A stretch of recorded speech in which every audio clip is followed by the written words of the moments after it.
बाबा जी की प्यारी साथ संगत जी, आज जो मैं आपको बताने जा रही हूँ, उससे पहले अगर आपने हमारा चैनल लाइक, शेयर, फॉलो और सब्सक्राइब नहीं किया है तो जरूर कर ले जी। साथ में बेल आइकन भी जरूर प्रेस करें जी, जिससे आपको बाबा जी की प्यारी प्यारी बातें पता चल सके।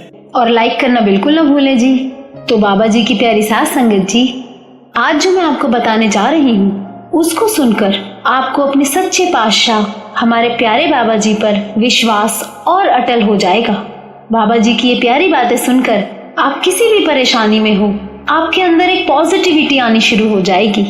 वो कहते हैं ना, मेरी हस्ती है एक खारे समंदर सी मेरे दाता, तू अपनी रहमतों से इसको मीठी झील कर देना। साथ संगत जी, आज जिन बातों का मैं जिक्र कर रही हूँ वो 10वीं पातशाही श्री गुरु गोविंद सिंह जी के समय की है। एक बार श्री गुरु गोविंद सिंह जी सत्संग फरमा रहे थे। उन्होंने अपने वचनों में कहा कि जिसका जो प्रारब्ध है उसे वही प्राप्त होता है, उससे कम या उससे अधिक किसी को प्राप्त नहीं होता, क्योंकि हर जीव को अपने कर्मों का फल भुगतना ही पड़ता है। जैसे ही सत्संग हुआ, बाबा जी ने हुक्मनामा किया कि संगत में जिस किसी को भी कोई भी परेशानी हो या किसी वस्तु की आवश्यकता हो तो बिना संकोच करे मांग सकता है। आज बाबा जी पूरी मौज में हैं। आज जो मांगोगे वो जरूर मिलेगा। किसी को धन की कमी थी तो किसी को और परेशानियां थी। अब वही संगत में एक बहुत ही गरीब सेवादार भी था। उसने बाबा जी से अर्ज की, बाबा जी, मैं दुनिया के आगे हाथ नहीं फैला सकता। मेरे सच्चे पातशाह, मुझे इस लायक बना दो कि मुझे किसी के आगे हाथ न फैलाना पड़े। किस किस का बोझा उठाऊंगा मेरे सतगुरु। अरदास करता गया, रोता गया। तो मालिक तो जानी जान है, दया का सागर होते हैं। उन्होंने उसके सिर पर हाथ रखा और कहा, जा पुत्र, आज के बाद तुझे कोई कमी नहीं रहेगी। मेहमान हो, साधु हो, कोई भी तेरे घर से खाली हाथ नहीं जाएगा। इसी तरह उस दिन बाबा जी सबकी मांगे पूरी कर रहे थे। तभी वहां सत्संग में एक फकीर शाह राय बुलरदीन भी बैठे हुए थे। ये सब नजारा देखकर वो हैरान थे, पर बाबा जी तो जानी जान है। उन्होंने शाह जी की तरफ देखा और पूछा, आपको भी कुछ आवश्यकता हो तो निसंदेह निसंकोच होकर कहो। पर शाह जी ने हाथ जोड़कर प्रार्थना की कि बाबा जी, मुझे तो किसी सांसारिक वस्तु की इच्छा ही नहीं है, परंतु मेरे मन में एक संदेह है। बाबा जी, आज्ञा हो तो पूछूं? तो बाबा जी ने कहा, पूछो।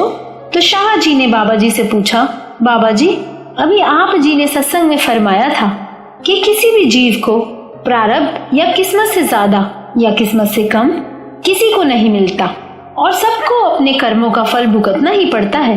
तो बाबा जी, इस व्यक्ति के जीवन में इतनी गरीबी थी तो आपने इसका प्रारब्ध कैसे बदल दिया? तो बाबा जी मुस्कुराए और उन्होंने एक सेवादार को बुलाया। तो बाबा जी ने उस सेवादार से एक ब्लैंक पेपर या कोरा कागज मंगवाया और साथ में स्याही या इंक जिसे हम कहते हैं वो स्याही मंगवाई और एक मोहर भी मंगवाई। फिर बाबा जी ने उस मोहर को बिना स्याही लगाए शाह जी को दिखाया और पूछा, बताओ अक्षर उल्टे हैं या सीधे? तो शाह जी बोले, ये अक्षर तो उल्टे हैं। फिर बाबा जी ने मोहर को स्याही में डुबोया और कोरे कागज पर मोहर लगा दी और बाबा जी शाह जी से बोले, अब बताओ कि अक्षर उल्टे हैं या सीधे? तो शाह जी बोले, अब तो अक्षर सीधे हो गए हैं। तो बाबा जी मुस्कुराए और शाह जी को बोले, अब समझ आया कि इस उदाहरण का मतलब क्या था? तो शाह जी हैरान थे और कहने लगे कि बाबा जी, जरा खोल कर समझाओ कि आप इस उदाहरण से क्या समझा रहे हैं। तो बाबा जी ने फरमाया, जिस प्रकार छाप या मोहर के अक्षर उल्टे थे लेकिन स्याही लगाकर छापने पर सीधे हो गए, इसी तरह जीव का उल्टा भाग्य भी सीधा हो जाता है अगर उसकी जिंदगी में परमात्मा रूपी संत सद्गुरु आ जाते हैं। संत सद्गुरु चाहें तो किस्मत का लिखा भी बदल जाता है। कहते हैं, जब ब्रह्मा जी ने वेदों की रचना की थी तो रचना करने के बाद जब उनकी स्याही बच गई थी तो उनको लेकर वो भगवान के पास गए थे और ब्रह्मा जी ने प्रार्थना की थी कि इस स्याही का क्या करना है भगवान? तो भगवान बोले कि इस स्याही को ले जाकर संतों को दे दो, क्योंकि उन्हीं का अधिकार है जीव की किस्मत का लिखा बदलने का। वाह मेरे सद्गुरु, आप खुद ही देख लो, ये तो प्यार और विश्वास का रिश्ता है। जैसे जैसे हमारा प्यार और विश्वास बढ़ता जाएगा, संत सद्गुरु के बताए सही रास्ते पर चलेंगे तो मालिक की बख्शीश जरूर होगी। नाम की दाद देकर अपनी मोहर तो लगा ही चुके हैं बाबा जी। हम बहुत किस्मत वाले हैं जो बाबा जी हमें मिले।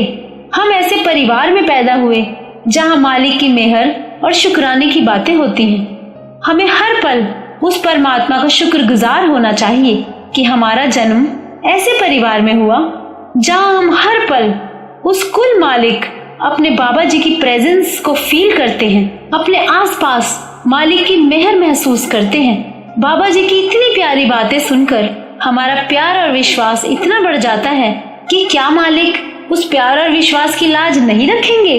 जरूर रखेंगे। बाबा जी हमें कोई भी परेशानी कैसे आने दे सकते हैं? विश्वास करके तो देखो। विश्वास में इतनी ताकत है कि कायनात ही पलट जाती है। हम अगर हर दिन हर पल को पीछे मुड़कर देखें तो ऐसा लगता है ना कि कैसे कठिन परिस्थिति से बड़े ही प्यार से बाबा जी ने हमें निकाल लिया और हमारे आंसू रुक नहीं पाते। हमें चाहे बहुत देर में पता चलता है कि ऐसा क्यों हुआ था, पर कुछ समय बाद उस परिस्थिति का अच्छा कारण हमें समझ आ जाता है कि मालिक कितने अंग-संग हैं हमारे। तो बाबा जी की प्यारी साथ संगत जी, अगर आपको बाबा जी की प्यारी बातें अच्छी लगी हो तो लाइक जरूर करना जी। इस वीडियो को शेयर, फॉलो और सब्सक्राइब भी जरूर करना जी।